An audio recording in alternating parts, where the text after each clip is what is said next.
Today, not only do we have some awesome fused glass jewelry straight from Hayden Brook Studios, but we also have the artists, Laurie and Brooke, here themselves.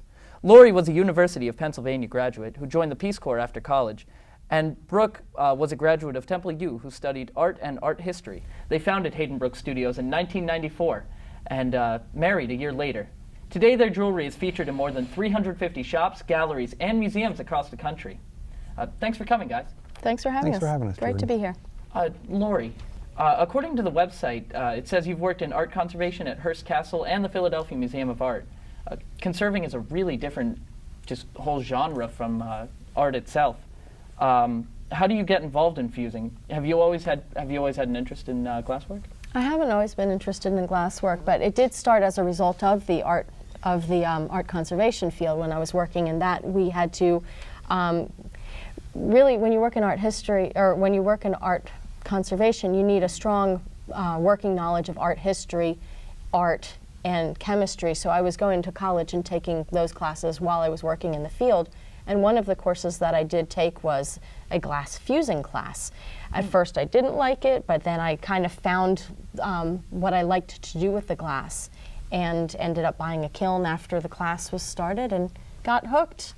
Oh, wow. And what about dichroic glass? Brooke, can you tell me a little bit about that? Dichroic glass is amazing stuff. It's been around since 4th century Rome, and today, well, it's space-age technology, and people also use it to make artwork or jewelry like we do. Dichroic, that's dichroic glass. Now, fusing has been around since the ancient Egyptians for millennia. And what we do is we actually buy the sheets of glass and we cut them into smaller pieces. Ooh.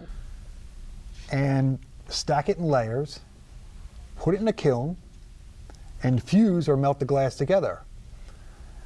We also, what we do is we, I want to mention that the dichroic glass reflects light in 2 wavelengths and transmits it in 1. So as you look at it from different angles, or if you look through it, the glass looks different. Yeah, I see it's like changing colors on me right there. Yeah, it's got a layer of metal particles layered across the top of it. Huh. What's business in handcrafted goods like for you guys?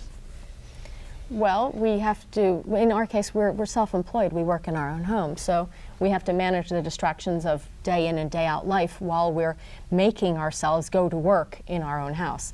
So we get into our studio, we melt glass, we grind sharp edges off of it, we put it onto different kinds of backings, making earrings or bracelets or watches and pendants. And then we have to make sure that we can sell our work. Over the years, we've done a lot of craft shows, and we've set up in very diverse venues, like out in a field or at in an auditorium or in a convention center. After a number of years, we started selling directly to stores where we would go to do wholesale shows. And then more recently, we've had a great success with selling our work online. Well, if anybody wants to check out more information on Brooke and Laurie, you can go to haydenbrook.com, or you can search Hayden Brook on Etsy and find their shop there. Thanks for coming in, guys. Yes, thanks for having us. Thanks again for having It's been us. great to be here.